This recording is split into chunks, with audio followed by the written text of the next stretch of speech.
What's up, everybody? Brothers, sisters, psychonauts, and seekers of truth. It is Ananka, and welcome to my bazaar. Today, I have a O-DSMT trip report for you. The title of this trip report is The Jack of All Opioids, and was submitted to Erowid in 2021 by the user Miggy. With all that being said, let our story begin. Context. As someone experienced with most of the low-end and mid-range opioids, I've been looking for alternatives to hydrocodone or oxycodone to help bridge pain relief gaps. While prescribed 15 milligrams of oxycodone daily, I've been taking between 30 to 60 milligrams instead for the last 2 or 3 years. Recent price fluctuations have made this unsustainable, and I really didn't want to mess around with harder things like heroin, fentanyl, and the like, so I went searching for a substitute. I got the substance from 2 separate vendors, both American, in order to compare quality and results. I'd heard of some problems with purity/price, but I did not have either of these issues. Both arrived and looked essentially identical. A pure white, fluffy powder. Fairly fine, but with occasional lumps interspersed. I tried the second vendor the day after this report, and found the difference negligible, so it's excluded for redundancy.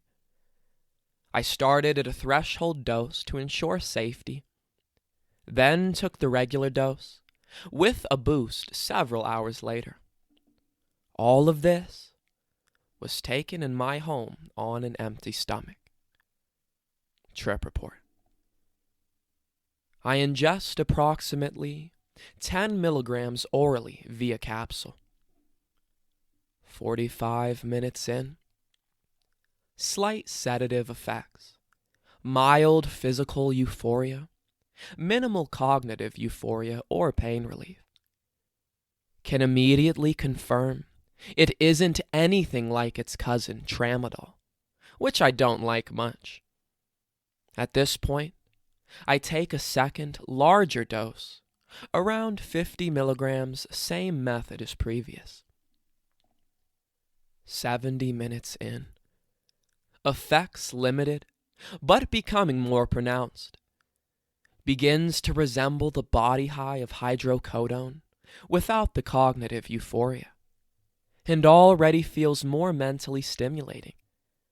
No uncomfortable itchiness or nausea at this point. Body begins to feel heavy, without notable impairment. 80 minutes in. The come-up is readily apparent now. Physical euphoria ramps up as numbness, warmth, and comfort flowing from my stomach out across my body. Strength of analgesia is in the same realm as hydrocodone and the weaker end of oxycodone, with a distinct profile. Virtually all pain up to a point vanishes, while some of the worst spikes of pain persist, albeit blunted. 95 minutes in. A generous mix of anxiety relief and bodily euphoria rises up within, giving a relaxed sense of not caring about my problems. A mix of dullness and desire is set ablaze in my mind, piquing my interest in things as worries fade. Sedation is present, but not overly obstructive. Cognitive euphoria appears, and while not very intense, it is remarkably clear, with a wonderful sense of well-being and control. Fine motor function slightly slowing. 110 minutes in. As effects increase, there is a continued clear-headed feeling, as though my mind is not as high as my body. While I like this effect, as it makes it a more functional high, I could see less experienced users may be tricked into thinking they aren't as high as they are. Body euphoria approaches similarity to oxycodone, though decidedly weaker and without a significant rush during the come-up. 150 minutes in. Peak begins approximately an hour and a half after taking a regular 50 milligram dose. Sensations of happiness, comfort, warmth, and a carefree attitude flourish. Sedation at this level is significant, but there is no nodding or failure of motor skills. I'd argue it is less sedating than comparable strength in most other opioids. I'm able to easily hold conversation, play games, make food, and with effort I can multitask on most things.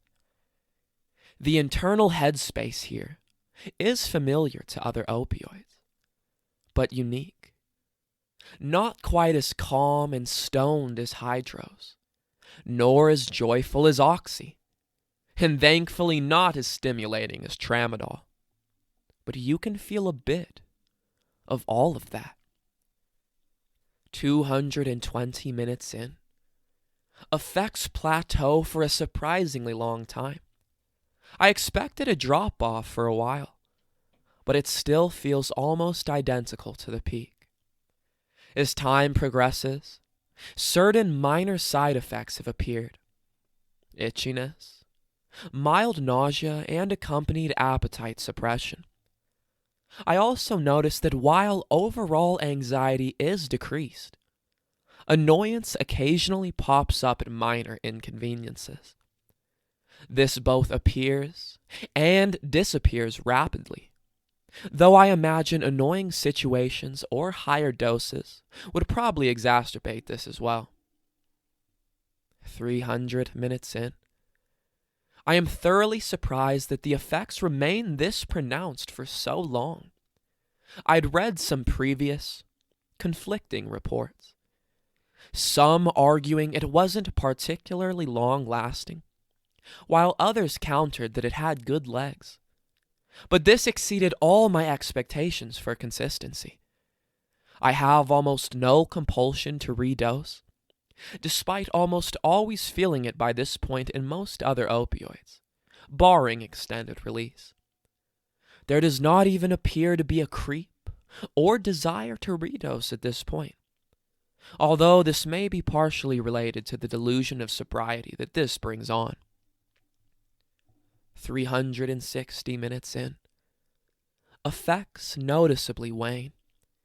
Euphoria and stimulation begin to subside, while sedation lowers steadily but at a slower pace. Feeling of general tiredness takes their place. No unusual come-down effects. Desire to redose begins, but is still relatively weak compared to hydros or oxy. I'm still very happy with how long it lasts, if nothing else, but decide I really want to experience this in full and get ready to take more. 370 minutes in. I rinse out my nose and snort 30 milligrams. I normally do not enjoy insufflation, and as such have limited experience with it, but it goes down very easily. Unlike with the first come-up, I feel a rush of euphoria almost immediately. This is probably the only time throughout the trip I felt an elated sense of joy. Pain relief also kicks in almost immediately, and while I can feel the sedation rising again, the act of snorting the substance puts a bit of a damper on it. I feel ready to make the most out of my night. 380 minutes in. After approximately 10 minutes, the rush of joy dissipates, and the familiar contentedness takes its place. This is fine.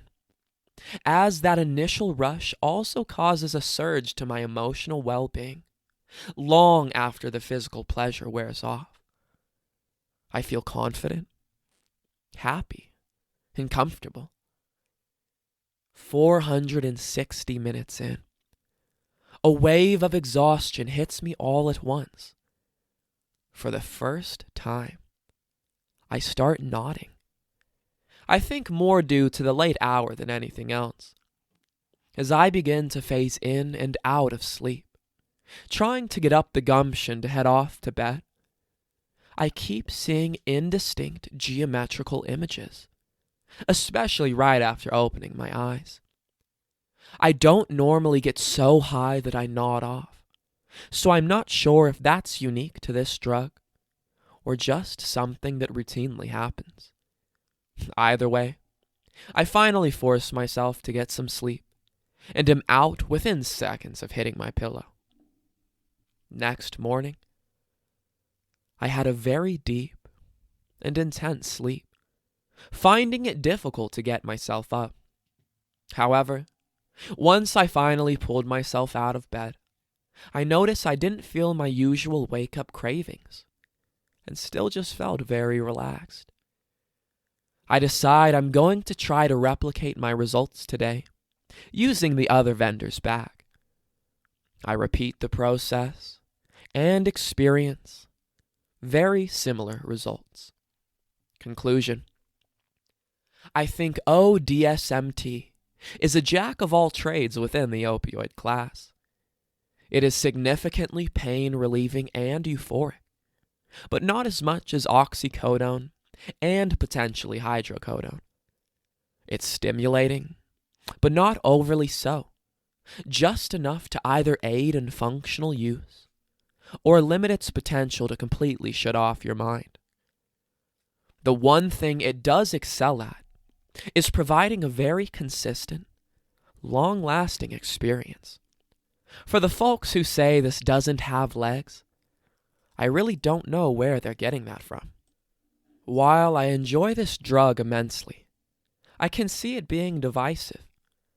If one is seeking immensely powerful euphoria, an all-consuming trip, or something to melt away all one's troubles, one will probably be disappointed. But if you're like me, and just need something to consistently take the edge off pain and the doldrums of life, I honestly can't think of a better option on the market right now. It's now my second favorite opioid, only behind oxycodone. I can see how an overdose might happen, given that this drug can really make me feel like I'm not as high as I am. Personally, I didn't feel much compulsion to redose, but the relative lack of cognitive euphoria does sort of entice me to keep taking more. Also, don't forget, I'm a big dude with a relatively high tolerance. I think it is a great addition to my psychoactive catalog.